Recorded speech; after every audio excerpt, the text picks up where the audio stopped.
Bonsoir à tous, merci d'être avec nous pour notre Underground Session sur les marques engagées. Je suis Manon, je m'occupe du marketing et des événements chez Apérier en France. Alors Apérier, c'est qui, c'est quoi, comment ça marche? C'est une plateforme de location d'espaces éphémères à Paris, Londres, New York et Los Angeles. On s'adresse aux marques et aux entrepreneurs qui souhaitent ouvrir un showroom ou une boutique pour quelques jours, semaines, mois ou années, et qui ne voudraient pas s'engager pour une location traditionnelle en 3, 6 ou 9 ans. On est présent principalement à Paris, mais on a aussi des espaces à Bordeaux, à Lyon, à Marseille, à Cannes et à Aix-en-Provence. Notre objectif, c'est de permettre à toute personne qui rêve d'ouvrir un shop de le faire n'importe où, n'importe quand, pour la durée de son choix. On a à cœur de soutenir et d'encourager celles et ceux qui ont des idées et qui se lancent. C'est pourquoi on organise les Underground Sessions. Ce soir, on parlera d'engagement et d'entrepreneuriat social et on cherchera à comprendre comment remettre l'humain au cœur d'une démarche entrepreneuriale. J'ai donc le plaisir de recevoir Kim Hu, fondatrice de About a Worker, une marque de vêtements permettant à des ouvriers du textile de Seine-Saint-Denis de créer leur propre collection de A à Z, du design à la fabrication. Stéphanie Calvino, fondatrice d'Anti-Fashion Project, un mouvement inspiré par le manifeste anti-fashion de Lee et Delcourt, c'est ça, qui souhaite repenser la mode de façon plus responsable et plus bienveillante à travers des rencontres, des workshops et un programme de mentoring initié par Sébastien Kopp de Veja. Sébastien Prunier, fondateur des Cuistots Migrateurs, le premier service de traiteur de cuisine du monde, qui emploie des cuisiniers réfugiés de Syrie, d'Iran, d'Éthiopie, du Népal. Et Flore de Tène, fondatrice de Ishkar, une marque d'objets déco et design, de bijoux et de textiles fabriqués par des artisans de pays en guerre, notamment afghans. Bienvenue à tous les quatre. Premièrement, j'aimerais bien qu'on parle un peu de vos expériences personnelles, de la façon dont vous vivez votre vie d'entrepreneur. Comment est-ce qu'on peut définir un entrepreneur social et comment est-ce qu'on le devient? Stéphanie, par exemple. Moi, bonjour et merci d'abord de m'avoir invité. Moi, je pense pas être un entrepreneur, une entrepreneuse. Je sais pas, ce mot, il est vraiment rattaché à une notion, on va dire, de quête de fond, on va dire, et de vraiment une ambition, on va dire, liée à l'argent. Et je pense que ce qu'on fait, en tout cas moi me concernant, c'est plus impulsé par des idées et de l'intuition. À un moment donné, on a envie d'aller quelque part et on le fait. Et puis on essaie d'aller jusqu'au bout. Et moi, en tout cas, c'est ce que j'essaie de faire depuis 4 ans. Et c'est pas simple, mais c'est super. Parfois, que ce soit compliqué, c'est bien aussi. Voilà. Et il suffit d'y croire, c'est le plus important. Quand on croit en ce qu'on fait, c'est le plus beau cadeau. Voilà. Moi, je pense que à la base, je voulais pas forcément devenir entrepreneur. C'était pas forcément quelque chose qui m'intéressait, mais je me suis plus penchée sur les problèmes sociaux et environnementaux dans la mode. Et en fait, c'est ça qui m'a finalement mené à devenir entrepreneur, on va dire. Et en fait, être un entrepreneur social, c'est montrer un problème et puis essayer de trouver une solution à ce problème en demandant aux gens concernés par un problème, justement, d'être impliqués dans ce projet, quoi. Et d'essayer de trouver une solution ensemble et finalement de générer peut-être de l'argent ensemble aussi, mais plutôt de créer une solution ensemble et de trouver une solution à ce problème. Sébastien? Alors moi je voulais être un entrepreneur. On a créé les Cuistots Migrateurs il y a 3 ans. C'était ça la base de notre action. Je pense qu'un entrepreneur social, il y a beaucoup de types différents. C'est une espèce complexe et variée. Mais pour moi, c'est quelqu'un qui va être engagé à sa manière. Il va chercher de manière un peu idéaliste à résoudre une problématique sociale. Donc il va identifier une problématique sociale qui le touche et puis il va chercher une action qui peut aider à son niveau à ça. Le à son niveau est assez important parce qu'en fait, au début on va changer le monde et puis ensuite on se rend compte qu'on est tout petit. Et moi je trouve que la partie entrepreneur business, en tout cas moi dans mon action, a été aussi importante et il y a une double opportunité à chercher. Opportunité de résoudre un problème qui nous touche et la partie financière qui permet de le faire en fait. En tout cas, nous, dans notre modèle financier, il fallait absolument qu'il y ait des clients et donc il fallait trouver une opportunité business concomitamment. Voilà. et c'est ça que je trouvais en fait assez compliqué d'être entrepreneur social, c'est la partie business et la partie sociale. Et du coup, les gens ont différentes attentes, surtout les clients ou des investisseurs, etc., ils veulent avoir une réponse fixe, c'est-à-dire c'est quoi votre business model ou c'est quoi votre impact social. Est-ce que vous êtes une ONG? Est-ce que vous êtes une boîte? Donc je trouve ça en fait un terme un peu compliqué. Tout le monde peut être un entrepreneur social, hein. Il n'y a pas de... Enfin, il y a certains statuts qu'on peut avoir, mais en soi, c'est pas obligatoire pour se définir comme entrepreneur social. Donc c'est vrai que je trouve ça toujours un peu un risque de l'utiliser souvent. Après, c'est bien, c'est qu'ensuite, c'est une communauté de gens qui s'aident, et souvent, ça part quand même toujours de bonnes intentions. Mais oui, c'est plutôt l'équilibre business-social qui est toujours un peu compliqué. En parlant de bonnes intentions, est-ce que les soft skills directement liés à la personnalité, comme l'empathie ou l'ouverture aux autres, sont plus importantes finalement qu'une expertise métier pour se lancer dans un projet comme les vôtres? Je vais répondre. Moi, je pense que je suis l'exemple type. J'ai pas forcément de référence, formation ou autre. Et après, je pense que c'est vraiment une question de bon sens et c'est marrant parce qu'on parle de choses en fait qui sont tellement logiques. On parle d'empathie, on parle d'humain, on parle... Tout à l'heure, je parlais avec la dame, là, la marque, je sais plus, j'ai oublié. Kéfiz. Voilà, Kéfiz. Et en fait, on parlait à un moment donné de cuisiner avec des restes. Moi, je disais, ma grand-mère, elle était dans le 14, et elle cuisinait, et elle préparait ce qui restait. Ils avaient l'habitude, il y a eu la guerre, ils cuisinaient avec peu. Donc en fait, on est en train d'essayer d'expliquer des choses qui sont tellement limpides et claires qu'on n'a même pas besoin de les définir. Donc forcément, moi je dis toujours en fait tout ce qu'on fait, je reprends les termes de Sébastien Kopp, voilà, parce que vraiment il n'est pas là, mais il est toujours un peu là à côté de moi. Tout ce qu'on fait, c'est un acte politique. Voilà. Ce qu'on met dans notre assiette, le rapport qu'on a avec son voisin, ce qu'on porte, voilà, les fringues qu'on va acheter, tout ce qu'on fait, d'être là ce soir, aujourd'hui ensemble, tout ce qu'on fait, c'est un acte politique. Donc voilà, ça, forcément, c'est pas des choses qu'on apprend aujourd'hui en formation, hein, dans n'importe quelle école, en France, en tout cas, en Europe, peut-être c'est différent. Mais voilà, mettre l'intuition au cœur de son métier, de son savoir-faire, ça c'est important, et ça on ne nous l'apprend pas. Voilà. Faut pas oublier que nous sommes des animaux à la base, hein. Voilà, faut jamais l'oublier, ça, et qu'on a un instinct, une pulsion, et même une pulsion créative, et que ça, dans toutes les formations qu'on aura pu faire, on nous apprend à l'évacuer, alors que c'est là-dessus, c'est vers là qu'il faut aller. Donc je réponds que moi je pense qu'effectivement, moi je suis pas pour les grandes écoles, je pense qu'avec du bon on fait que du bon. Donc forcément c'est facile.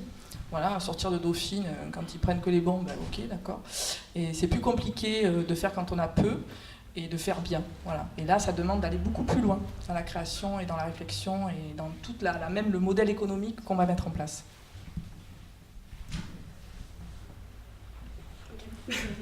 Moi, je pense qu'on ne devrait même pas parler d'empathie forcément, mais plutôt de dialogue. En fait, ce qui est important quand on collabore avec quelqu'un, c'est vraiment d'échanger des savoir-faire ou des savoir-penser peut-être. Et je crois que ça, c'est plus important que l'empathie, parce que finalement, si on est qu'empathique, enfin empathique même, ça veut dire aussi qu'on a un œil trop voyeurisme aussi, et qui se rapproche aussi de... on voit l'autre comme inférieur, alors que c'est pas forcément finalement une raison de collaborer non plus. Enfin, la raison de collaborer, c'est non, on étudie les problématiques de chaque personne, et finalement on essaie de trouver une solution ensemble, quoi. Et tout ça, ça pourra se faire seulement par la connaissance de chaque savoir-faire de chacun. Ouais, moi je pense que quand même il faut en tout cas savoir s'entourer de gens qui ont une expertise, ou qui en tout cas connaissent plus de choses que nous on connaît, parce que on a beau partir avec une super belle intention et avec beaucoup de créativité, ou quand on n'a jamais été designer, quand on n'a jamais été dans le milieu de la mode ou de la déco d'intérieur, c'est quand même compliqué de développer des produits qui le sont. Et donc je pense qu'il faut aussi faire confiance et bien s'entourer. C'est-à-dire que s'il y a des gens qui sont bons dans le marketing, s'il y en a qui sont bons dans d'autres choses et qui soutiennent tous ensemble le projet, et on travaille ensemble sur le projet, à ce moment-là, je pense qu'on peut aller plus loin que se dire que juste avec des soft skills, on puisse faire aboutir un projet et qu'il soit durable et que tout le monde soit derrière, quoi. Il faut que ce soit complémentaire, quoi. Oui, je suis assez d'accord avec ça. Merci Sébastien. Nous, au Custom Migrateur, on a une équipe fondatrice très complémentaire sur les expertises métiers. Moi, j'ai un passé de financier. Louis a fait du marketing et Andy était un chef en cuisine pendant 15 ans.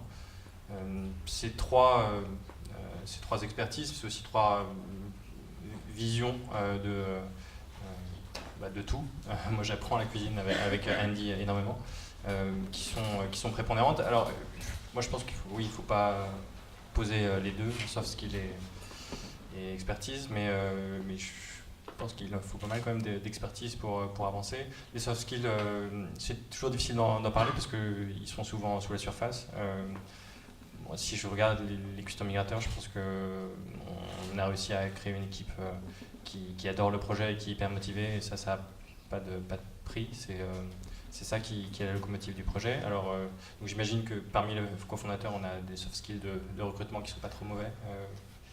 Des intuitions business, des intuitions de beaucoup de choses, la créativité. Et je pense un peu comme dans tout, en fait.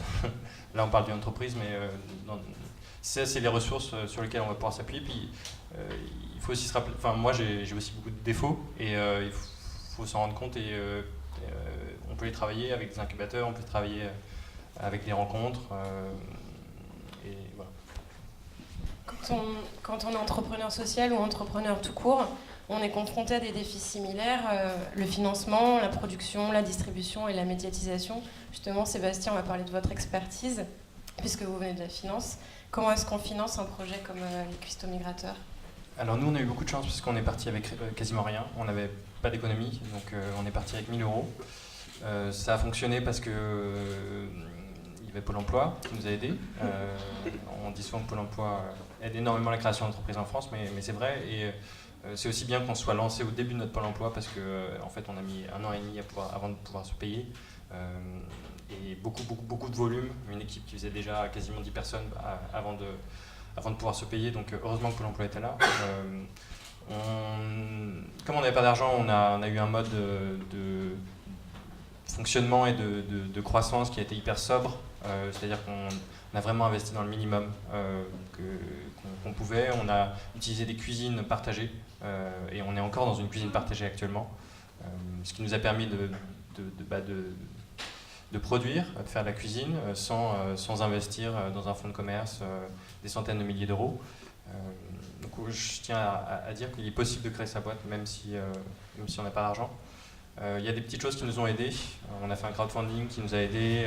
Après 6 mois, on a réussi à avoir 25 000 € grâce à une communauté qui croyait en notre projet. On a eu la fabrique Aviva qui nous a donné 15 000 €.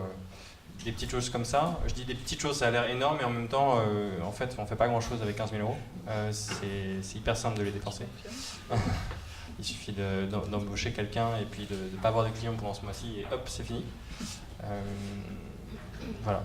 Donc, après, comment est-ce qu'on... Il y a différentes étapes, à mon sens, dans une entreprise. Ça, c'était la première étape. Nous, on s'est créé il y a un peu moins de 3 ans. Et je pense qu'on va rentrer dans une deuxième étape d'ici peu, où pour changer d'échelle, là pour le coup on va avoir besoin d'investissement. On va être obligé d'aller chercher des investisseurs qui croient en nos projets et qui vont pouvoir nous pousser pour cette deuxième partie-là. Et je pense que c'est aussi important de passer à cette étape-là. Voilà. Pour se développer, évidemment.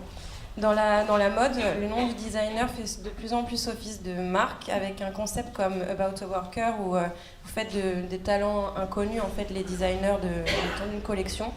Comment est-ce qu'on arrive à convaincre un consommateur qui est assez exigeant avec un designer qui est inconnu ? Alors parce que ce ne sont pas des inconnus, et ils ne devraient pas être inconnus, c'est les artisans du XXIe siècle finalement, les personnes avec qui on travaille. On travaille avec les ouvriers du textile, et les ouvriers du textile aujourd'hui, ce sont ceux qui font tous nos vêtements, que ce soit pour des marques bon marché, mais aussi pour des marques de luxe. Donc du coup, finalement, ils ont même évolué finalement de l'artisan d'avant, parce qu'ils produisent vite, et ils produisent pour toute notre population finalement. Et aujourd'hui, notre but, c'est de les valoriser. Mais surtout de valoriser leur voix qu'on n'entend pas, et parce qu'on ne les voit pas, ils sont vus comme un tabou de la société. Et donc avec About a Worker, on permet, grâce à la créativité, de leur donner une voix. Et pour moi, le design, c'est pas qu'un bel objet, c'est une façon de communiquer. C'est-à-dire, grâce à l'esthétique, on peut créer un langage qui soit universel et compréhensible pour tous. Et donc avec About a Worker, on ne valorise pas seulement le talent des artisans, mais on valorise aussi leur voix grâce à leur propre design qu'ils expérimentent pendant les initiations qu'on donne durant nos collections. D'ailleurs, je ne sais pas si tout le monde l'a remarqué, mais tu portes un vêtement About a Worker et il y a un portant à l'entrée si vous voulez découvrir la collection. Ouais, et donc ce vêtement a été fait par Fadila, qui est ici, juste devant, qui est donc la worker designer de Saint-Denis. Et donc Fadila a travaillé sur notre première collection, la collection About a Worker Saint-Denis. Mais notre but avec About a Worker, c'est bien sûr de garder un maximum de contact avec tous les ouvriers avec qui on collabore, mais aussi d'aller à l'étranger. Donc là, on a lancé la deuxième collaboration à Venise, qu'on va sortir l'année prochaine, officiellement. Et puis le but, ça serait d'aller au Bangladesh, en Chine, dans les pays émergents où il y a de sérieux problèmes de production. Eh ben, on souhaite le meilleur pour About a Worker. Stéphanie, avec les rencontres anti-fashion, vous semblez avoir trouvé un public large et assez engagé. Comment est-ce qu'on attire l'attention sur un projet comme le vôtre et comment est-ce qu'on fédère son audience ? Alors, anti-fashion, je résume vite en faisant la genèse. Donc, ça a vu le jour en 2016. Et on a démarré, j'ai écrit à Lia Delcorte que je ne connaissais pas, on a fait un Skype un mois après, c'était début mars, et elle m'a dit on va faire cet événement, ok, début juin. Donc on a fait ça en 3 mois sans argent. Donc quand je dis sans argent, c'est ma carte bleue marché. Donc j'ai fait ce que j'ai pu avec ma carte, et puis après j'ai troqué. Voilà. Mais donc le projet a vu le jour comme ça, et ça a été une espèce de bouffée d'oxygène, et tout le monde pleurait pendant les conférences à la fin parce qu'il y a eu beaucoup d'émotions. Et en fait, c'était pas réfléchi, on savait même pas ce que ça allait devenir après. Donc là, on va rentrer dans la 4e année. Et le projet s'est fait, ce que j'expliquais tout à l'heure, hein, moi je n'ai pas de plan com, j'ai pas de plan marketing, je fais pas ça, je sais pas faire et j'ai pas envie, c'est pas mon job. Je fais à l'intuition, quand j'écoute des gens parler sur France Inter, ça me botte, je trouve leur mail, je leur écris, je leur dis venez, c'est génial, racontez ce que vous faites. Je les contacte sur Facebook, Sébastien Corp, je le connaissais pas, je l'ai contacté sur Facebook, voilà, aujourd'hui on se connaît un peu, voilà, Sophie Fontanelle, pareil, bon, c'est des gens comme ça qui à un moment donné m'interpellent et je me dis ce serait génial qu'ils viennent parler, eux, d'une mode un peu, pas différente, mais en tout cas de la mode, il ne faut pas oublier à ceux qui la produisent et ceux qui la portent. Et moi, ce que j'ai toujours reproché pour travailler un peu avec les fédérations de mode, c'est que la majorité des événements de mode, ils sont fermés au public. Voilà. Et comme les salons qui aujourd'hui d'ailleurs devraient, je pense dans les années à venir, vont prendre une autre forme, mais c'est compliqué de ne pas donner la parole aux gens qui ont un pouvoir d'achat, qui achètent, et de ne pas les écouter non plus parce qu'ils ont des choses à dire et ils sont en demande. Donc je pense que ces deux univers, entre ceux qui produisent et ceux qui achètent, il faut qu'ils se parlent plus, voilà, plutôt que ce soit que producteurs et acheteurs simples, mais il faut aussi consommateurs. Donc l'idée du projet, et c'est toujours aujourd'hui, c'est pour ça que j'allais dire je me bats, mais j'aime pas ça, je travaille, voilà. J'aime pas non plus ça, parce que c'est pas du travail, donc j'ai trouvé un autre mot. J'essaie de trouver un chemin, voilà. Pour rendre ce projet, moi je vais chercher le fond et les fonds, voilà, pour que ce soit ouvert au public et gratuit, parce que je veux que le boucher du quartier puisse venir écouter les conférences et découvrir des choses et se dire, ouais, effectivement, je vais peut-être couper ma viande autrement, parce que c'est ça aussi l'idée de ce projet, c'est pas que de la mode, on parle de tendance sociétale. Aujourd'hui, on parle vraiment d'une quête de sens dans ce qu'on fait, dans les projets qu'il y a ici, c'est ce dont on est en train de parler. Voilà. Donc ça a vu le jour comme ça, les gens sont venus, on n'avait pas de com, on n'en a toujours pas beaucoup aujourd'hui parce qu'on fait avec ce qu'on a, un petit réseau, et puis après c'est une histoire de, voilà, c'est des petites graines qu'on sème et puis ça pousse forcément. Il faut y aller plutôt au culot et chercher les bonnes personnes. Oui, et puis oui, au culot, et puis après c'est des histoires vraiment d'intuition, quoi. Moi je j'ai pas de doute sur tout ce qu'on fait là aujourd'hui, les personnes qui sont là aujourd'hui, c'est génial de voir, il y a quoi, 70, 80 personnes qui sont là aujourd'hui. Comment ? Un petit peu moins. Un petit peu moins, j'essaie de compter tout à l'heure. Bon. Et non, mais c'est bien de voir voilà, ce qui fera la force et la différence, c'est cette histoire de 1 plus 1 plus 1 plus 1. C'est ça qui va faire la différence dans 10 ans, parce qu'on ne va pas voir tout de suite ce qui va se passer. Hein, voilà, faut être patient. Ça aussi, la notion de temps, elle est très très importante dans ce qu'on fait. Il faut apprendre du temps. Voilà, pour construire les choses et pas se mettre, voilà, l'histoire de start-up, machin, on fait vite, on booste, mais la notion de temps est très très importante. Donc il faut, les choses elles se font quand elles doivent se faire, c'est comme ça. C'est une histoire d'alignement de planète à un moment donné. Je pense qu'elles sont alignées ce soir, en tout cas j'espère. Flore, vous vendez un produit qui est fabriqué en Afghanistan. Comment est-ce qu'on gère la différence, déjà la distance, et aussi les différences culturelles quand on travaille avec des artisans afghans qui ne vivent pas du tout la même chose que nous au quotidien? Ouais, nous, c'est vrai, notre problème principal, c'est la distance et la logistique. C'est un sujet pas du tout sexy, mais à peu près un quart du prix de vente de nos produits, ça va dans la logistique, puisque il n'y a pas de shipper. On passe par FedEx, DHL, et donc c'est assez compliqué. Après, donc ça c'est la partie logistique.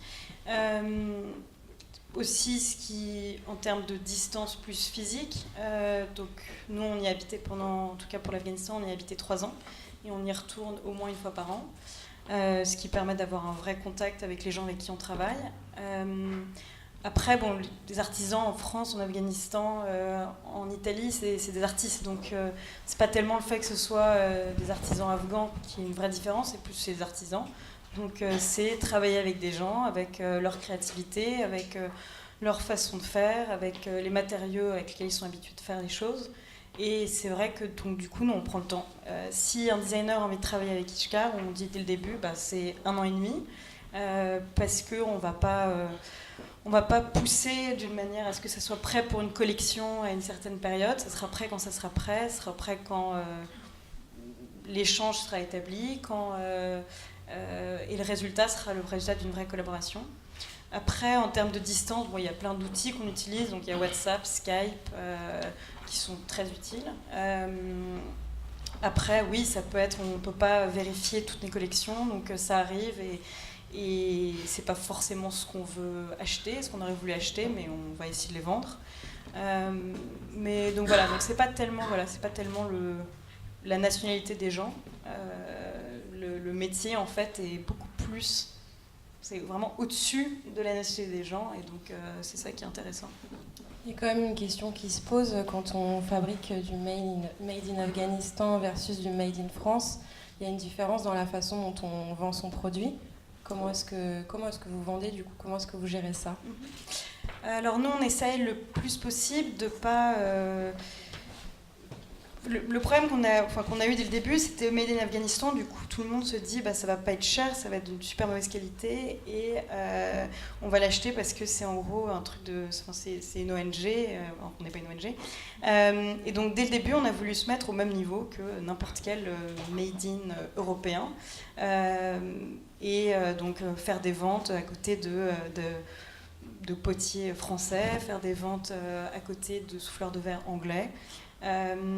Et surtout, donc, on ne veut pas communiquer une histoire triste. C'est pas, donc on essaie le moins possible que ça soit le message qu'on donne, et on espère que c'est vraiment ce qu'on transmet en tout cas. Et ensuite, on fait à côté justement ce qui passe par l'éducation entre guillemets du consommateur. Souvent, ce qu'ils connaissent de ces pays-là, c'est des choses assez réduite, mais parce que c'est ce qu'on voit dans les médias. Donc ça va être les talibans, ça va être des attaques, ça va être des bombes. Et donc du coup, on essaie de faire des projets un peu à côté de l'artisanat. Donc on fait énormément d'événements avec autour de thèmes comme des documentaires, des bouquins. Si des artisans, par exemple, sont en Angleterre, on les fait parler à côté d'autres très grands designers anglais, et comme ça, ils sont toujours au même niveau. On fait, et on vient de lancer, je pourrais vous montrer après, des petits magazines par exemple, où il y a vraiment le contenu est mis en avant, et c'est pas un contenu sur nos produits, c'est un contenu sur l'histoire de ces pays-là, ou ça va être sur un aspect très très particulier dont on avait envie de parler. Et donc on essaye d'être en fait au même niveau que les autres. Sébastien, pardon. Vous proposez pas simplement des emplois aux cuisiniers réfugiés, vous essayez de faciliter leur intégration dans notre pays. Est-ce que ça a changé votre perception sur la société française ? Oui. Question difficile. Oui, la question est très ouverte. Du coup, je vais essayer d'y répondre comme je peux. Je vais juste rappeler deux secondes ce qu'on fait au Custom Migratoire, parce que je me rends compte qu'on ne s'est pas présenté de manière très rapide. Comme ça vous donnera aussi peut-être plus de compréhension de ce que... Voilà. Les Custom Migratoires, on s'est créé il y a 3 ans avec une idée assez simple. On était en plein milieu de ce qu'on appelait une crise migratoire. Le mot crise est un peu faux, mais c'était ça qui était dans les perceptions de tout le monde. Et nous, avec Louis, on se disait à ce moment-là, c'était quelque chose qui nous touchait, on cherchait une occasion pour se lancer dans quelque chose, et on s'est dit, mais on a tous les deux vécu plusieurs années à l'étranger, voyagé énormément, c'est pas possible qu'on considère que ça soit que négatif, qu'il y ait des gens qui arrivent en Europe, et il y a forcément une partie de l'histoire qui est positive. Et si on la met en lumière, cette histoire-là, elle convaincra peut-être d'autres gens, et puis il y aura peut-être un effet boule de neige, et puis en fait, voilà, qu'est-ce qui peut se passer ? Et à partir de là, on a beaucoup réfléchi, on a rencontré des associations qui travaillaient avec des demandeurs d'asile, des réfugiés, on a fait un petit peu un panorama des gens qui pouvaient nous aiguiller sur ce que c'était l'immigration un peu difficile à ce moment-là. Et puis en fait, Louis était en train de se reconvertir dans la cuisine. On s'est dit direct, la cuisine c'est un des meilleurs moyens pour faire notre projet. Ça va permettre, il y a forcément des gens qui ont des recettes hyper intéressantes que les gens vont être très, très contents de goûter si on le fait bien. Donc on s'est lancé, on n'a pas réfléchi plus de 2 mois et puis on a fait des premiers événements traiteurs avec des amis, et puis au bout d'1 mois plus tard, on a eu un stand de street food sur une péniche, et ça s'est développé. On a fini par être un traiteur de cuisine du monde qui emploie des cuisiniers réfugiés, sachant que ce qu'on appelle réfugiés, généralement on ne le sait pas, c'est des réfugiés statutaires, donc des personnes qui ont été admises en France, qui ont passé leur demande d'asile et qui, en fait, à ce titre-là, ont un titre de séjour de 3 ans, 5 ans, 10 ans, la plupart du temps 10 ans, et à partir de là, ils ont besoin de travailler. Nous, on avait très peur de ne pas pouvoir les employer, mais non seulement on peut les employer, mais il faut. Et donc, on a trouvé des cuisiniers qui arrivaient en France depuis 1 an, 2 ans, 3 ans, de Syrie. Oui, alors actuellement, on a une équipe de Syrie, d'Iran, Népal, Tchétchénie, Éthiopie. On a aussi un Afghan. C'est une équipe cosmopolite qu'on a construite au fur et à mesure, qui s'est agglomérée autour d'un chef qu'on a rencontré 1 an plus tard, qui est un chef américain et qui fait parler leurs recettes. En fait, à la différence de 99% des restaurants et des traiteurs de Paris, on va valoriser leurs recettes et pas les nôtres. Et donc cette position de curiosité est hyper intéressante, parce qu'on a découvert des dizaines et des dizaines et des dizaines de recettes et de sous-recettes.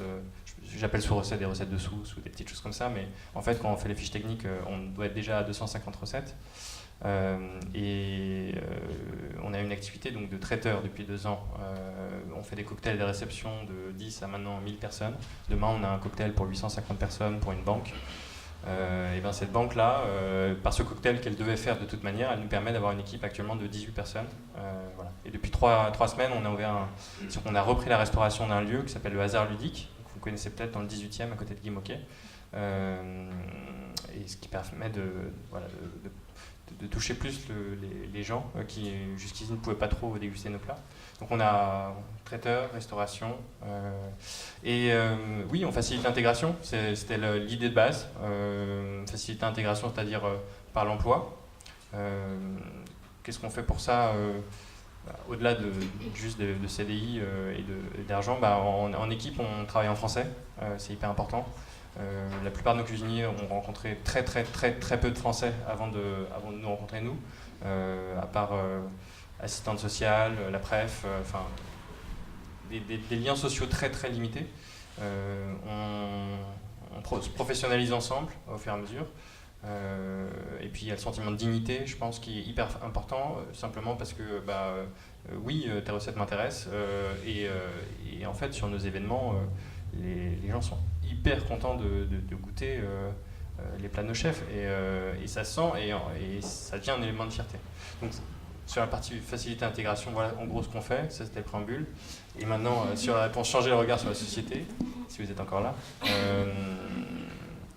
Oui, j'imagine, en fait, on a créé les Custom Migrateurs il y a 3 ans, donc j'ai l'impression d'avoir été très jeune il y a 3 ans, et maintenant un petit peu plus mûr, comme je peux. Il y a des choses très positives. Moi, j'ai le sentiment que pour traîner un peu dans le milieu de l'entrepreneuriat social, il y a beaucoup de gens qui se bougent pour simplement pour avoir du sens dans ce qu'ils font, et ça, moi je trouve ça hyper positif. C'est quelque chose que j'avais aucune idée avant quand je travaillais à la Défense. Je trouve qu'il y a une écoute et une bienveillance très forte vis-à-vis de notre projet, ce qui me semble aussi hyper encourageant. C'est juste comme ça. Pour moi, et forcément, à titre personnel, mon regard sur l'immigration a énormément changé, parce que maintenant, l'immigration pour moi s'appelle Faek, Rachid, Sarah, Azim, etc. Et incarner cette problématique qui me touchait, mais de manière très théorique, il y a quelques années, avec des personnes concrètes, fait changer mon regard sur la société, mais comme n'importe quelle expérience de vie, je pense. Vous employez combien de personnes aujourd'hui ? Actuellement, on est 18, dont 10 en cuisine. Donc ça commence à faire un petit monde. C'est une équipe on déjeune tous les midis ensemble au labo. Donc on a la partie labo, puis on a quelques personnes qu'on appelle les bureaucrates, parce qu'ils arrivent un peu plus tard que les autres, et ils viennent que pour manger. Donc ça, c'est moi et puis 2-3 autres personnes qui vendent, qui font des devis, et voilà. Et puis il y a le resto où il y a 5 personnes aussi. Donc voilà, on n'est plus une toute petite entreprise, ce qui pose d'autres challenges. Il y a 2 ans, on était 3. Il y a 1 an, on était 6-7. 3 mois, on était 12. Ça va vite, et ça pose des questions de c'est quoi mon modèle. Et en fait, je ne sais pas s'il y a des gens qui veulent créer leur entreprise sociale dans la salle, mais au début, je voulais tout théoriser et tout répondre à toutes mes questions, probablement pour calmer l'angoisse de qu'est-ce qui se passe après. Et en fait, les réponses se trouvent en chemin tous les 3 mois. Le monde a changé, en tout cas pour les Custom Migrateurs. Ça va très très très très vite dans une entreprise qui est très jeune, parce que voilà, tout est nouveau. Est-ce que j'ai répondu à la question ? Oui, ça va très vite, mais ça va très bien aussi. Pardon ? Ça va très vite, mais ça va très bien aussi. On se plaint pas trop. C'est une grande chance. On n'a jamais démarché une entreprise pour l'instant. Les demandes sont entrantes, que du bouche à oreille. Mais c'est la grande force du traiteur, c'est que quand ça marche, potentiellement il y a 80 personnes qui aiment, et il y en a 20 qui retiennent ton nom, et sur les 20, il y en a 1 ou 2 qui ont un événement dans 2 semaines, et c'est ça qui se passe. Donc oui, ça va bien. Après, je ne sais pas comment répondre à cette question. C'est très enthousiasmant, forcément. C'est très dur aussi. Donc, voilà. Kim, en France, on a tendance à faire une vraie distinction entre celui qui design et celui qui fabrique, entre travail intellectuel, entre guillemets, et travail manuel, alors que vos ouvriers font les deux. Finalement, est-ce que ces 2 étiquettes ont encore du sens ?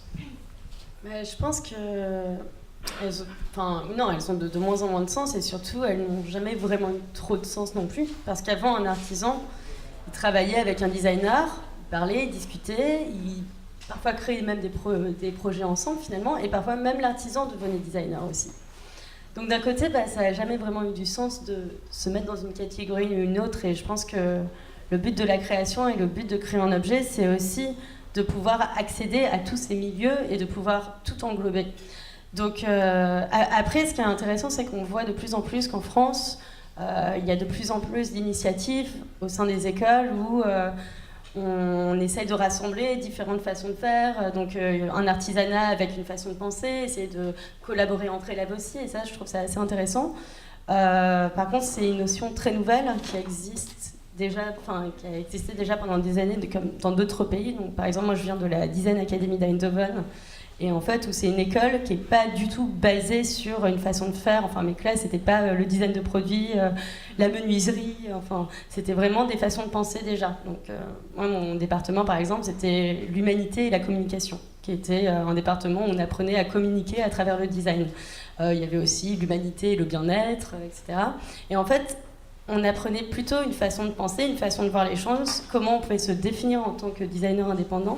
Et puis après, quel artisanat ou quelle technique on allait aborder au-dessus de notre finalement vision. Et ça, je crois que c'est une alternative, enfin une façon de faire qui est assez intéressante. Après, moi, je pense qu'on va de plus en plus dans l'esprit collectif. Donc aujourd'hui, l'artisan, il reste pas dans son petit studio, le designer, il reste de moins en moins avec voilà, son stylo et son carnet pour créer ses modèles. Et je crois qu'il y a de plus en plus de collaborations qui se font entre différents milieux, et c'est ça la richesse aussi. Enfin, c'est de pouvoir être un collectif et non pas un designer égocentrique indépendant, quoi. Voilà. Justement, Stéphanie, vous pensez aussi collectif, vous accompagnez beaucoup de jeunes dans leur orientation professionnelle. Est-ce que vous pensez, attention, question un peu ouverte, est-ce que vous pensez qu'on a tous les mêmes chances? Non, du tout. Et je pense que quand on passe son bac à Roubaix et son bac à Marseille, il n'est pas du tout du même niveau que quand on passe à Henri IV, ça c'est sûr. Je pense qu'il y a un entretien de la médiocrité dans certains endroits de France, ça je suis convaincue. Il y a des gens, moi je suis beaucoup entre Roubaix et Marseille et j'adore, parce que j'expliquais tout à l'heure, c'est deux villes pauvres, très pauvres. Et Roubaix, c'est la deuxième ville la plus pauvre de France, et 33% de taux de chômage suivant les quartiers. 50% en fonction de où on est, donc c'est pas Paris du tout. Et c'est pas Lyon, c'est pas Bordeaux, c'est pas du tout des villes bourgeoises. Et dans ces villes-là, et à Marseille aussi, on se rend compte qu'en fait, il y a des gens qui n'ont... des jeunes surtout, puisque nous on accompagne les 18-25 ans, je vais en parler après, mais il y a des jeunes qui n'ont aucune notion, aucune connaissance de certains jobs. Voilà. Donc ça veut dire que on leur propose quoi? Donc on leur propose d'être hôtesse d'accueil, on leur propose d'être agent de sécurité. Je dresse un portrait assez restreint, mais c'est ça, et c'est vraiment dommage, parce que moi je pense que dans ces milieux compliqués, défavorisés, parce que nous c'est notre cible, ces jeunes qui viennent de quartiers défavorisés, hein, c'est là où on est le plus créatif en fait. Mais par contre on ne leur donne pas leur chance, parce que forcément la connexion ne se fera pas, donc le lien ne se fera pas, le CV ira pas où il faut, et c'est pour ça qu'en début 2017, ce projet anti-fashion qui a quand même une forte dimension sociale, hein, si on veut que les choses changent, ça va passer par l'éducation. Et l'éducation, c'est aussi le social, c'est ouvrir la porte à des gens qui sont très loin. Donc j'en parle à Sébastien Kopp, je suis désolée. C'est dommage qu'il soit pas là, du coup. Oui, non. Et Sébastien me dit, mais moi je suis persuadée, il me dit, voilà, moi, au nom de Véja, si je reçois un CV d'un de ces jeunes, je le prendrai jamais en stage. Parce que déjà, la connexion, elle se fera pas. Parce qu'il pensera même pas à m'écrire, parce qu'il ne sait même pas que j'existe, parce que plein de choses. Parce qu'il n'a pas les bonnes références, donc il me dit, viens, on essaie de réfléchir, on crée un programme pour ces jeunes, donc qui ont entre 18 et 25 ans, qui sont en réelle difficulté, soit ce qu'on appelle un décrochage scolaire, soit qui ont subi une scolarisation, parce que la majorité des jeunes dans ces villes un peu compliquées dont je vous parle, et dans des quartiers même plus compliqués en périphérie de Paris, on leur dit, fais un bac technique, c'est facile, voilà, comme ça, après on va te caser, on va remplir les cases, et puis comme ça on va raconter que tout le monde aura eu son bac, et c'est parfait, on va remplir des tableaux.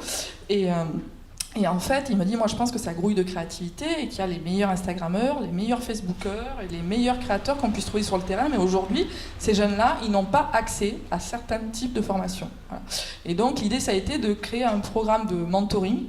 Donc on a démarré de manière expérimentale à Marseille en allant dans des cités.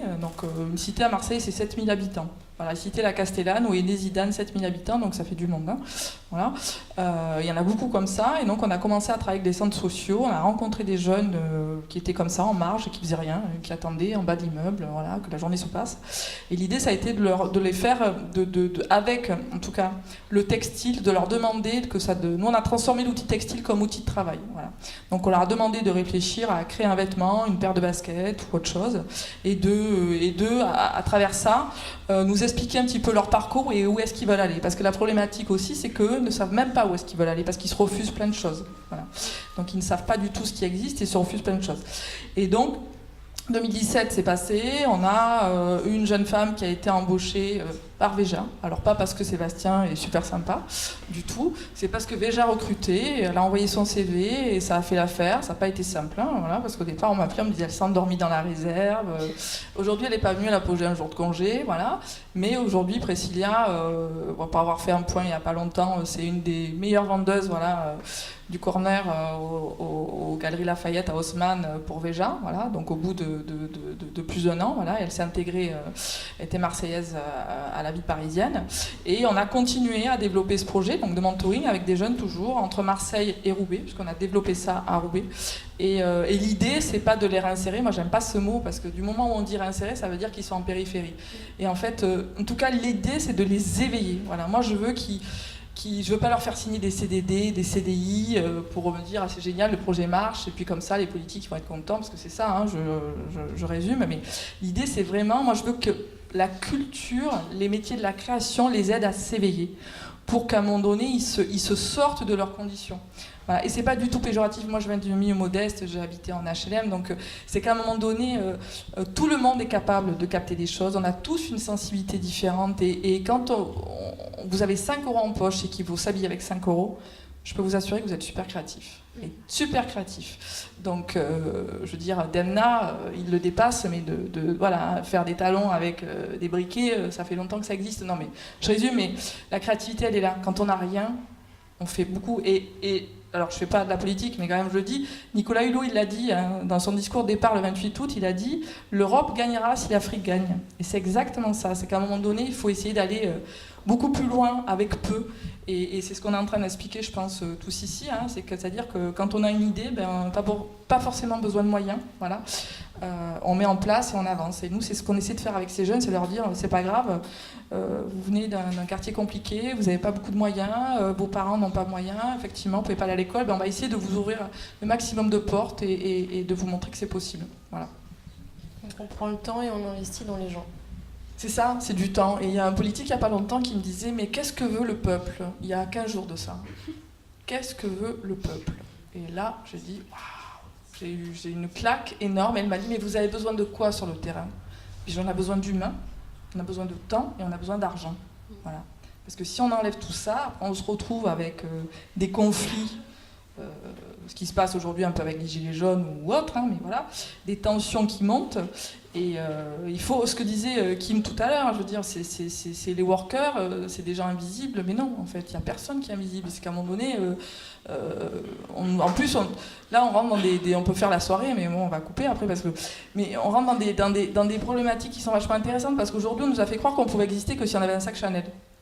Mais en fait, pas du tout. On peut exister comme on est en arrivant avec un petit sac en papier, avec voilà, une marque que personne ne connaît, et parce qu'on s'appelle machin, et que voilà, c'est pas grave du tout. Donc, et ça, il faut lever ces leviers-là, et il faut en parler avec la presse, parce que la presse est responsable. Vous, on a besoin de gens comme vous aussi, pour parler de ça et montrer qu'il y a d'autres choses qui existent, qu'il y a des marques comme About Au Cœur, qu'il y a des initiatives aussi dans d'autres univers. C'est vachement bien de confronter aussi des domaines de la bouffe et de la mode, voilà, ou de la déco, parce que ça se parle et parce qu'aujourd'hui, on est sur des réflexions communes. Vous avez un peu répondu à ma question suivante, mais j'aimerais bien avoir l'avis de tout le monde ici. Comment à notre niveau, on peut, quand on est une marque ou un entrepreneur, changer les choses et faire avancer le schmilblick. Vas-y. En fait, il faut tout simplement prouver que notre idée est viable. Et la prouver, ça veut dire la mettre en place avec le peu de moyens qu'on a parfois aussi. Moi, je vois quand j'ai commencé, avant de commencer au Bateau Worker, en fait, c'est une idée qui me tiltait il y a déjà 3-4 ans. Et quand j'étais étudiante d'ailleurs, et quand j'en parlais à mes professeurs, ils me disaient « Mais Kim, tu trouveras jamais une usine qui collaborera avec toi, qui est-ce qui va collaborer créativement ?» Et puis, au départ, le projet devait être fait d'abord... Enfin, j'aurais voulu qu'il soit fait en Chine, mais bon, ça va prendre un peu plus de temps. Et au départ, on me disait « Mais vous savez, les Chinois, ils n'ont pas vraiment un esprit créatif, ça va être très dur. » Et en gros, on a essayé de finalement mettre mon idée en bas et on a voulu démonter mon idée. Et puis quelques années après, après un petit peu plus d'expérience dans la mode, je me suis dit non, c'est le temps de me lancer. D'ailleurs, j'ai demandé à mon cofondateur Paul Boulanger, qui est ici, de m'aider pour ce projet. Et c'est vrai qu'en fait, malgré le peu de moyens qu'on avait, on a pu faire ce projet et on a pu montrer encore plus que des vêtements parce qu'on a créé une collaboration pendant 6 mois avec les ouvriers de Modestime. Mais aussi après, on l'a montré non pas que par le vêtement, mais par la performance, par une installation. On a vraiment amené le public à découvrir le monde de l'ouvrier en reproduisant une usine. Donc tout ça, grâce à l'aide, à l'aide collective et puis grâce au peu de moyens qu'on avait, on a pu s'exprimer un maximum. Et c'est ce que tu disais, justement, on peut faire beaucoup avec le peu qu'on a. Mais le but, c'est vraiment de créer un projet pilote pour montrer que ton idée est viable et puis après de la développer et de te faire connaître avec. Donc nous, ça fait, par exemple, la collection Saint-Denis, ça faisait presque plus d'1 an qu'on tournait avec, mais on l'a montré un petit peu partout. On était à Shanghai il y a quelques semaines, on était en Hollande, on était au Salon du Mobilier à Milan. Et en fait, quand on réalise un projet, on se rend compte qu'il est amené à grandir et que d'autres personnes soutiennent ce mouvement et finalement, on commence à, pas avoir un fan club, mais à avoir des gens qui nous soutiennent de plus en plus, à aller plus loin et à vouloir voir ce projet grandir aussi. Donc ça devient, une fois de plus, une force collective, quoi. Moi, je pense d'un point de vue du consommateur, parce qu'on n'est pas tous amenés à créer des projets. Il y a des gens qui ont juste envie ou de consommer le projet, et ce qui est génial, parce que ça fait aussi de dialoguer avec ceux pour qui, donc ceux qui achètent en tout cas nos produits et qui participent. Donc c'est un vrai dialogue. Donc c'est pas seulement un dialogue avec les artisans, avec les designers, c'est aussi un dialogue avec ceux qui achètent. Et de poser les questions, en fait. Nous, on reçoit par Instagram un nombre de questions sur combien va aux artisans, sur le coût de différentes choses, sur combien est-ce que nous, on se rémunère. Enfin, les gens sont très, très curieux, hein, tant mieux. Mais du coup, nous, ça nous pousse aussi à se bouger, à répondre à ces questions, à avoir une approche un peu plus philosophique de ce qu'on fait, et ce qui est très bien. Et donc ça, de toute façon, ça fait avancer. Donc après, qu'ils achètent ou qu'ils n'achètent pas, qu'on consomme d'une manière différente ou qu'on continue à consommer, parce que, mine de rien, des produits, entre guillemets, éthiques, c'est plus cher. Et ça, c'est quelque chose quand même qu'il faut prendre en compte. Et donc, c'est ça, c'est aussi passer par le dialogue, passer par... et puis, il y aura des gens qui auront d'autres idées, donc c'est les soutenir si on a quelqu'un à mettre en contact, etc. Donc c'est juste être bienveillant, comme tu disais, avec tout le monde et avancer. Mais c'est pas forcément si on a une idée qu'on fait avancer le schmilblick. Tout le monde fait avancer le schmilblick en parlant, et voilà. Ce serait quoi votre conseil pour les personnes qui souhaiteraient se lancer? Peut-être qu'il y en a dans la salle d'ailleurs. Je sais pas. Et moi, par exemple, je ne travaillais pas 100% sur Ishkar.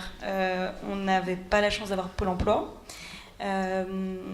J'ai cofondé Ishkar avec mon mec, donc j'avais pas le soutien de quelqu'un dans un couple qui pouvait payer un loyer. Et donc, du coup, il faut aussi être flexible. C'est-à-dire que oui, au début, on se dit, on va bosser dessus 100%. C'est pas possible. On fait avec et on trouve d'autres projets qui peuvent financer, du coup, le projet qui nous tient vraiment à cœur. Donc, un conseil, c'est pas... si on a Pôle emploi, tant mieux. Si on n'a pas Pôle emploi, on peut faire des projets un peu plus pilotes.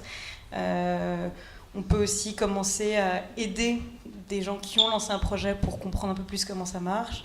Mais je pense qu'il ne faut pas s'arrêter à j'ai pas les fonds, donc du coup ça va pas marcher. Et puis ça peut être avec 1 000 € ou pas. Nous, on doit acheter des stocks, donc on a dû mettre plus que 1 000 € au début, puisqu'on on prend le risque des stocks pour les artisans. Donc c'est aussi être flexible avec sa vie et avec ce qu'on peut faire. Puis encore habiter chez ses parents à 30 ans. Voilà. Sébastien, conseil aux jeunes entrepreneurs. Il y a des gens qui veulent se lancer ici ou... Non. Bon. Ça m'encourage un peu. Moi, je pense qu'à la base, il faut une grande envie et bien définir son intention. Ensuite, il faut se lancer, rentrer dans l'action sans trop tarder. C'est l'action qui va c'est le mouvement, et ce mouvement il va se générer tout seul, et puis ça va avancer. Donc, en ce qui nous concerne, on a peu réfléchi, on a commencé direct, on a eu la chance d'avoir un premier événement. On nous a demandé est-ce que vous êtes dispo dans une semaine pour faire, c'était 30 personnes, c'était un petit groupe qui faisait une formation, et on n'avait pas de cuisinier, on n'avait pas de recettes, on savait même pas comment on allait livrer, dans quel contenant et tout, et puis on a dit oui parce qu'on n'avait pas d'argent, et en fait en une semaine on a abattu 3 mois de travail si on y avait réfléchi, et ça nous a amené d'autres clients, et puis ça a lancé la chose. Donc gros conseil, se lancer sans trop réfléchir, mais dans une idée de tester, et puis ensuite changer d'idée, modifier, itérer, etc. Deuxième conseil, moi je suis assez d'accord, il y a des mauvaises raisons pour pas se lancer, pas avoir d'argent, se dire qu'on a pas assez d'expérience, de compétences. Moi j'ai rencontré des entrepreneurs vraiment de tout âge. Actuellement, on est dans un incubateur pour entreprise sociale qui s'appelle Entropia, qui est très bien d'ailleurs, qui est lié à l'ESSEC. Et dans cet incubateur, nous, on n'est pas loin des plus jeunes, je pense, ouais. Mais c'est très divers les personnes qui sont là, et pourquoi elles sont là, et comment est-ce qu'ils sont arrivés là. Voilà. Donc il y a vraiment... je pense qu'il faut identifier si on a des freins, pourquoi est-ce qu'on les a, et peut-être que c'est des très mauvaises raisons de ne pas se lancer. A l'inverse, je pense qu'il est très important de se poser la question si on a vraiment envie de se lancer dans une entreprise, que ce soit une asso, une coopérative, peu importe le format, et peu importe l'ambition aussi. Pourquoi ? Parce que peut-être que 10 ans plus tard, vous y serez encore, et peut-être que ça va être hyper fatigant, etc. Ça, c'est vrai. Enfin, je veux dire, en tout cas, nous, les 3 dernières années étaient très pleines, et il faut beaucoup d'envie pour se lancer, donc il faut le mesurer avant. Que dire d'autre ? C'est déjà très bien. Trouver les bonnes personnes. Souvent, on a du mal à trouver le bon partenaire, le bon associé, la bonne équipe. C'est à la fois une question d'expertise, comme ce qu'on a vu tout à l'heure, et vraiment de feeling. Ces personnes-là, à mon sens, si cette relation-là se passe bien, alors l'entreprise a beaucoup plus de chances de fonctionner. Parce que, en fait... oui, encore une fois, j'ai l'impression que je dis que ça, mais c'est dur, quoi, en fait. Et nous, avec mon associé, c'est quelqu'un que je connaissais d'amis, et c'était beaucoup de chance de l'avoir, de le rencontrer. Ça s'est avéré être... l'un sans l'autre, on n'aurait jamais fait ce groupe-là à fonctionner. Donc, il faut trouver son groupe, je pense. C'est important de ne pas se lancer seul. J'ai rencontré des entrepreneurs qui, 10 ans plus tard, cherchent encore leur associé. Je pense que c'est possible de se lancer seul, mais dans mon expérience, c'est très sympa de le faire à plusieurs, à 2, 3, peut-être pas beaucoup plus. Mais... Voilà, c'est déjà pas mal. Stéphanie, vous avez un petit conseil à donner ? Je ne sais pas quoi dire, parce que moi, je n'ai pas réfléchi quand j'ai fait ça. Et ce que je sais juste, c'est que je ne peux pas travailler. En tout cas, travailler, j'aime pas ça. Mais ma fille me dit, tu travailles beaucoup. Je dis, je déteste le mot travailler, parce qu'en fait, la notion de travail, il y a la notion d'alignation et c'est pas du travail, en fait. Moi, j'ai 44 ans et ça fait 20 ans que j'ai jamais travaillé, en fait. Je travaille, mais je me lève tous les matins. Alors, parfois, c'est compliqué, c'est plus lourd, mais j'adore ce que je fais. J'ai toujours aimé. Ce que je sais juste, c'est qu'il y a des gens pour qui avec qui je ne veux pas m'associer, Et quand je travaillais, j'étais missionnée par des fédérations de mode ou autres. Ces gens-là, moi, je ne veux pas travailler avec, c'est tout. Et je le redis, donc ça fera pas plaisir à certains, mais j'avais rencontré Clarisse Ray, donc qui travaille pour le défi et que j'aime beaucoup, que j'apprécie énormément, que je respecte. Au début, pour demander de l'argent pour Anti-Fashion, on n'en a jamais eu, mais je désespère pas, je vais refaire une demande. Et elle m'avait dit, mais vous êtes quoi vous ? Je dis, moi je suis idéaliste en fait. Donc Clarisse Ray, elle est centralienne, donc forcément, ça fait une espèce de comme ça, une espèce de fossé, mais parce que oui, moi je fais les choses vraiment avec mon cœur, et parce que je les sens, et c'est ce qui me perd aussi parfois, parce que je vais trop loin dans ce que je fais, mais parfois il faut aller très très loin, et puis se prendre un peu des murs, et puis on change de route, donc il faut suivre son instinct, et ce qu'on a envie de faire, et Je pense que quand on se pose trop de questions, après, on n'avance pas. Et puis, je pense qu'il faut tester nos idées aussi. C'est-à-dire qu'il ne faut pas avoir peur de rater. Et c'est pas, et en fait, rater, ça n'existe pas. C'est juste une leçon qu'on apprend pour avancer plus loin. Donc, nous, avec le Battle Worker, il y a plein de moments où on a réussi. Il y a plein de moments où on a aussi raté. Mais ça nous a permis finalement de nous faire une réflexion. Et puis, à long terme, on sait qu'on ne refera pas ça. On refera ça différemment aussi. Et ce qui est génial quand on travaille en collectif, c'est de pouvoir avoir des façons de penser complémentaires qui sont pas toujours similaires, n'est-ce pas, Paul? mais en même temps, ça nous permet d'avancer, de trouver, je dirais même pas un juste milieu, mais une bonne manière d'amener un projet ensemble. Et voilà quoi. Parce que finalement, je pense que chaque acteur d'une entreprise veut que son projet soit amené à réussir. Donc voilà, il faut prendre les commentaires de chacun et puis trouver une solution ensemble. Je vous ai posé toutes mes questions. Peut-être que dans la salle, il y a des personnes qui voudraient en poser d'autres. On va faire passer un micro. Ne soyez surtout pas timide. C'est le moment ou jamais de poser votre question.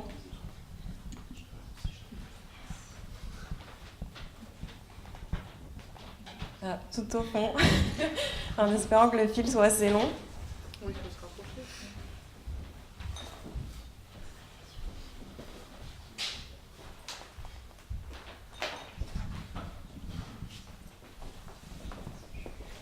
Bonsoir, j'avais une question en fait par rapport à l'engagement des grandes marques ou des grands groupes. Parce que vous, votre engagement, il est réel, vos motivations, elles sont réelles, elles sont fortes.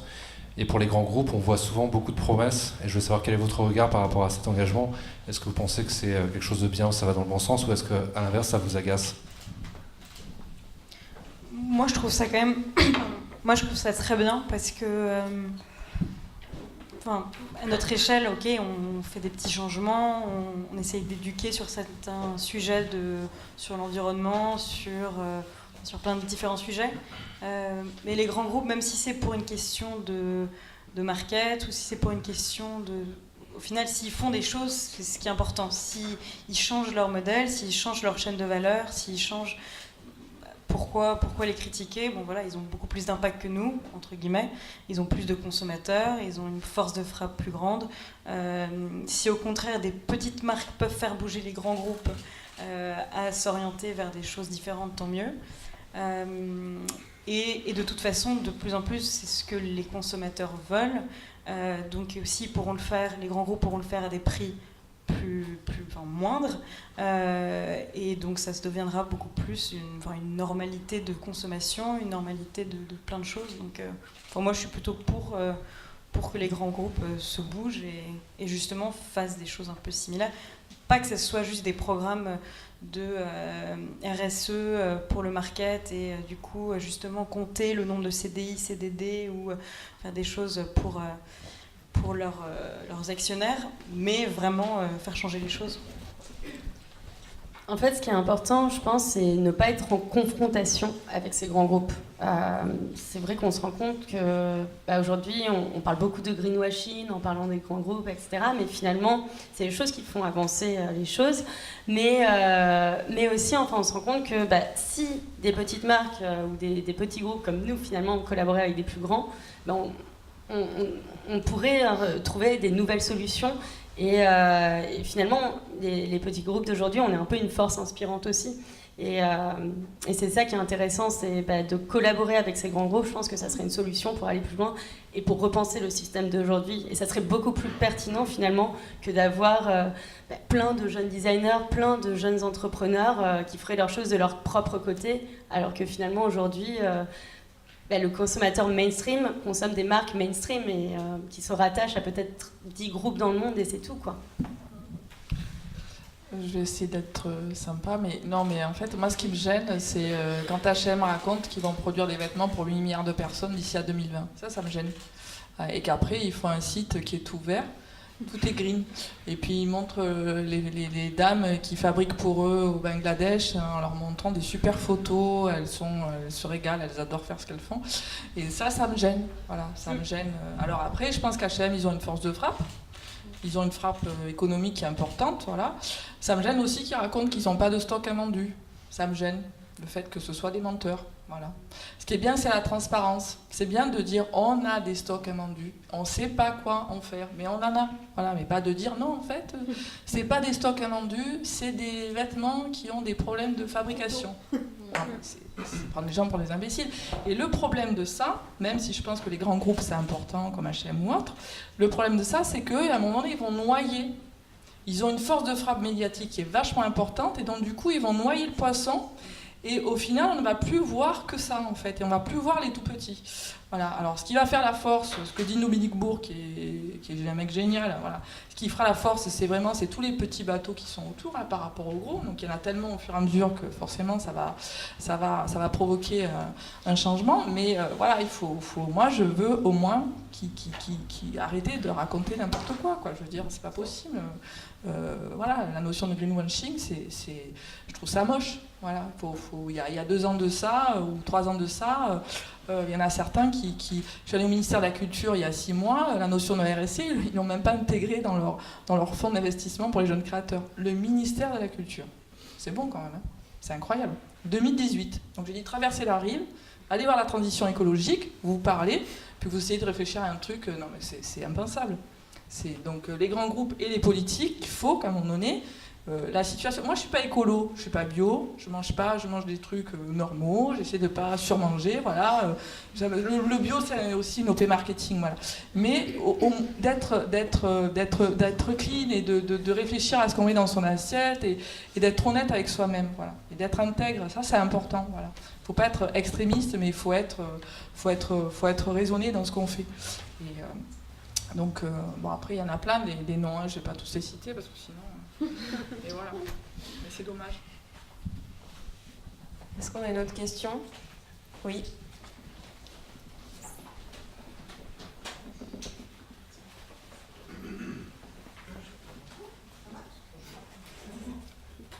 Bonjour. Bonjour, moi je suis actuellement en couveuse, c'est une reconversion, donc je suis un peu sous l'eau et je connais pas du tout le sérail et je crée des bijoux brodés. Comme par exemple des épaulettes, ce sont des bijoux amovibles. Et j'ai trouvé une usine qui n'est pas trop pourrie parce que c'est une usine familiale depuis les années 60, mais c'est pas terrible quand même. Et j'ai beau chercher, je tape coopérative de femmes, rien ne ressort. Je vais en salon, je trouve rien. Et j'ai un vrai problème de sourcing en fait. Comment on fait quand on n'a pas vécu en Afghanistan ou quand malheureusement j'ai essayé de produire en France aussi, je me suis retrouvée avec un prototype à 650 €. J'y connais pas grand chose en business, mais je voyais pas très bien comment ça pouvait marcher, vous me confirmerez. Donc en gros, je ne sais pas comment m'y prendre pour avoir un sourcing éthique. Voilà. Pas de réponse. Non, c'est compliqué. C'est super compliqué. Mais surtout, ouais. En fait, c'est très compliqué parce qu'aujourd'hui, on se rend compte qu'il y a de moins en moins d'usines en France et qu'il y a de plus en plus de chantiers de réinsertion aussi. En ayant bossé avec des chantiers de réinsertion, enfin, c'est super. Merci Padilla d'ailleurs. Mais c'est vrai qu'on est limité dans la quantité. On ne travaille pas forcément avec... Fadila, bien sûr, toi tu as eu une expérience énorme et familiale, mais certains des ouvriers n'ont pas eu cette chance finalement d'avoir accès à la couture aussi facilement. Et en fait, on se rend compte que c'est un gros problème en France parce qu'on revendique le Made in France en nous disant bah oui, le Made in France c'est la qualité, ok c'est cher en production, mais voilà, enfin... C'est vrai que du coup, on a accès à la qualité. Et ben finalement, c'est pas forcément vrai aujourd'hui non plus. Enfin, c'est une vraie réalité, c'est pas forcément vrai. Les prix sont élevés, mais les prototypes sont pas forcément bien faits non plus. Donc, même pour nous, c'est assez dur de trouver des bons façonniers, quoi. Enfin, même pour, en tout cas à notre échelle, The Worker, c'est très très dur de trouver des bons façonniers parce que la plupart du temps, il faut produire en quantité aussi. Nous, on n'a pas l'argent pour faire un stock de 100 vestes, par exemple. Enfin, c'est pas possible. Donc du coup, on continue à travailler avec des chantiers de réinsertion.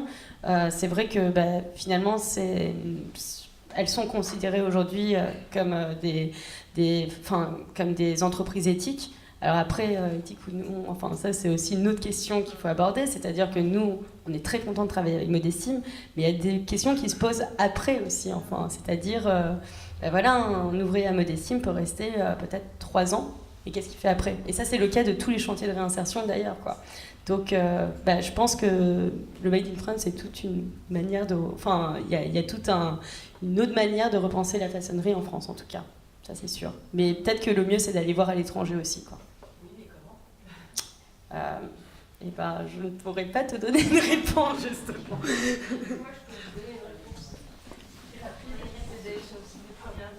Ouais, c'est ce que j'allais dire, première vision. Non, c'est Barbara.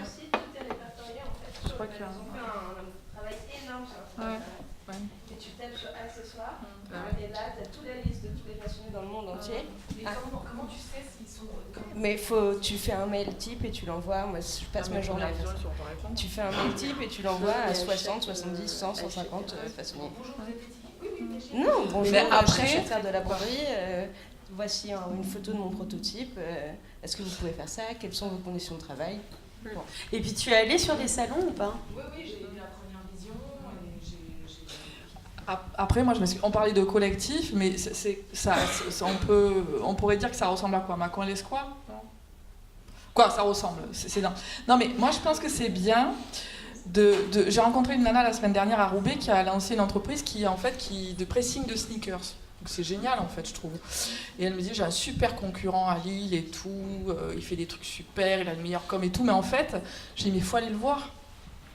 Peut-être qu'il faut aller les voir en leur posant la question, vous faites comment, vous faites faire où, faut arrêter d'avoir peur de l'autre qui fait à peu près... Non mais pas... Je sais à peu près où ils font et c'est pas spécial. Non, je sais aussi où ils font, ma connaisse quoi, c'est pas... Voilà, mais peut-être se renseigner en tout cas, si c'est pas eux, c'est d'autres, mais essayer de s'entraider.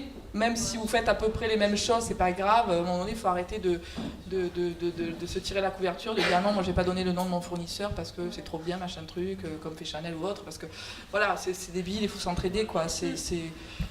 Donc je pense comme ça, première vision. Après, il y a Barbara Coignet de l'agence 1618, qui a en termes de sourcing.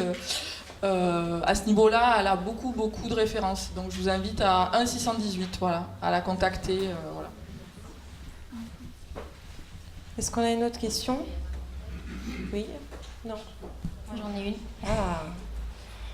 Par rapport à vos clients justement et aux consommateurs, est-ce que le dernier engagement, c'est pas justement donner l'accès au plus grand nombre aussi à vos produits, que ce soit au niveau de la nourriture, du textile, de l'artisanat, et justement d'avoir un peu un cercle vertueux où pas seulement les Parisiens dans certains quartiers vont avoir accès à ce que vous proposez, et comment est-ce qu'on y arrive? Est-ce que c'est par là justement en communiquant dessus ou par le prix voilà. Ouais, c'est vrai que souvent de toute façon ce qui est éthique entre guillemets c'est cher et ça s'adresse à une mini proportion de la société en gros. Le problème c'est que si on veut que ça soit éthique, c'est souvent plus cher de faire. Il faut quand même se faire une marge, donc de toute façon on vend plus cher. Puisque les chaînes de valeur elles sont faites pour des gros groupes et que du coup si on veut produire en petite quantité souvent c'est beaucoup plus cher. Après nous par exemple au début sur notre site on avait des produits qui étaient dans une fourchette entre 100 et 200 euros et on a fait un vrai effort pour en fait développer des designs où c'était moins cher, où on avait au moins une bague à 35 euros, au moins une paire de boucles d'oreilles à 50 euros, parce que tout le monde a le droit de s'acheter des choses où ils connaissent toute la chaîne de valeur, où ils ont accès à différents prix. Et effectivement, c'est pas très juste de juste avoir Enfin, c'est des clients, oui, effectivement, qui payent plus, mais si on veut être éthique, entre guillemets, toujours, parce que éthique, c'est un mot assez particulier, il faut que ce soit éthique sur toute la chaîne de valeur, et c'est jusqu'aux consommateurs qui puissent se permettre d'acheter ces produits-là. Donc, nous, quand on a commencé au Battle Worker, le but, c'était de placer les ouvriers au même niveau, finalement, que les designers mainstream, qui sont un peu chers aujourd'hui. Comme je citerai Alexander Wang, Proenza Schouler, pourquoi pas Maj, Diro, etc. aujourd'hui, qui ne produisent pas forcément dans les bonnes conditions, mais qui vendent leurs produits à des prix très très chers. Et du coup, donc, nous, on voulait les valoriser autant que ces designers, et on a voulu avoir des prix, du coup, très chers aussi, donc, qui allaient de 250 à 600 euros. On s'est rendu compte que, on était une jeune marque, donc du coup, vendre des produits à ces prix-là, c'est pas trop possible. Mais aussi que on avait plein de personnes qui voulaient porter du Battle Worker, mais qui avaient tout simplement pas l'argent pour porter ça. Et on s'est dit, bon, Battle Worker, ok, on valorise les talents des ouvriers un maximum, Mais aussi, enfin, le but, c'est de pouvoir promouvoir leur voix et de pouvoir montrer leur voix aussi. Et donc, on a développé en septembre une collection, enfin, des dérivés un peu plus commerciaux, qui sont beaucoup plus abordables, qui sont faits toujours à Modestime et toujours par les ouvriers de Modestime aussi. Mais voilà, qui sont des modèles beaucoup plus simples. Donc maintenant, on a vraiment une collection podium et des dérivés un peu plus commerciaux et accessibles à tous. Un grand merci à tous les 4 pour cet échange. Et un grand merci à vous tous d'être venus ce soir. J'espère que vous avez passé un bon moment, en tout cas c'est mon cas. Merci à MR Agency de nous avoir accueillis ce soir dans ce bel espace que vous pouvez louer sur happyr.fr. Je vous propose de continuer la soirée autour d'un cidre Maison Sassy ou d'un soda Kéfiz. Je voulais juste ajouter que Kéfiz c'est une marque engagée également, puisque les sodas sont fabriqués toujours sur place, donc soit directement dans un restaurant, soit ce soir pendant l'événement, ou soit dans un pop-up, et c'est fait dans des bouteilles en verre qui sont réutilisées. Voilà. Bonne soirée à tous.